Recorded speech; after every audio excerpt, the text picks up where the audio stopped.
I love that they're so industrious. They only have 5 weeks or so to live. When you find one clambering on a rock and you see his little wings are all chewed up and beaten out, you realize that he's flown miles and miles with those wings, and it's now the end of his life. And it just moves me.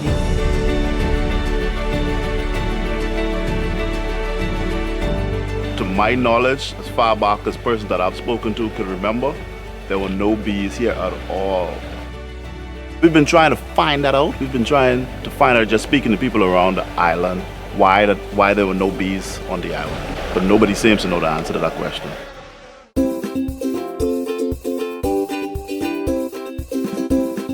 When we realized we didn't have any bees on the island, I called up Ted Dennard. So I got a call from Catherine Booker, who had one time, a long time ago, used to work with Savannah Bee Company. He was just instrumental in making it all happen because he found us the best bees that we could possibly imagine to bring here to this island. Step one was come down here, teach beekeeping, kind of inspire people about the wonder of honeybees. We looked and started hunting around the island to try and find honeybees. Are there bees here? Well, there weren't any honeybees, and so we were faced with a huge challenge. Find bees that are both free of disease and the worst cause of honeybee deaths around the world, the varroa mites.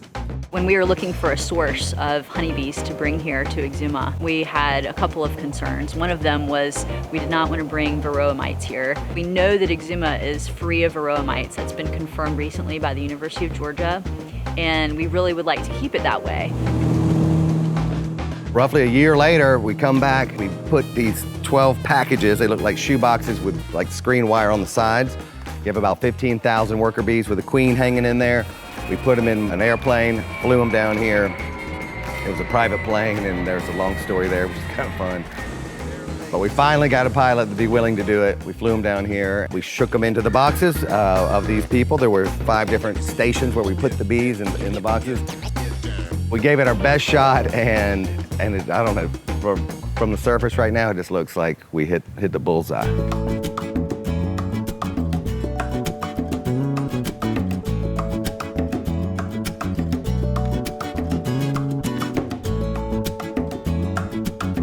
When Ted came down, he did a great job of inspiring a small group, and since then, the success of that small group has inspired other people to get involved.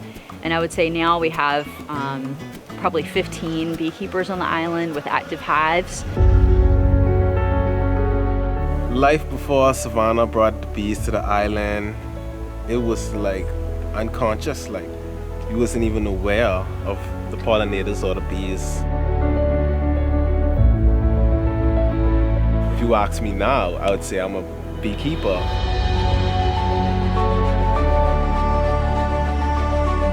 I didn't want to be a beekeeper. They just landed in my lap. Sit back and just watch a hive operate at its maximum capacity. Everybody is organized, well thought out, one manager, and everybody just going about doing their daily chores, cleaning, feeding, whole heap of stuff. That's an amazing part of it. Ted from Savannah Bee Company came down here after hearing about the island of Exuma not having bees. He brought down 12 hives 4 years ago, and he dispersed throughout the island. I was a lucky donor to inherit 4 of those hives. I can't believe it. I hope you're not disappointed, man. Oh, no, I just hope you're not disappointed. Wait, I'm not only not disappointed, but I literally, genuinely want to build my own little shed and shack where I keep the frames organized. You're living my dream. I am? And now I want to go back and live it too. I mean, I'm serious. This is sincere. I mean, I'm now literally inspired. I'm like, man, I'm gonna get some more hives. After his 12 hives came down here, we started thinking, you know, I think the kids are interested, we need to make bees more accessible to the younger folks. If I could have a dream job, it would be like Johnny Appleseed with bees, going and introducing the bees to people that don't know about them, don't understand them, and teaching them just, you know, the sort of the way of the honeybee. The way to make any change, especially lasting change, is education and awareness. So we can raise those 2 things, especially with the next generation, That's where you're gonna really get some traction.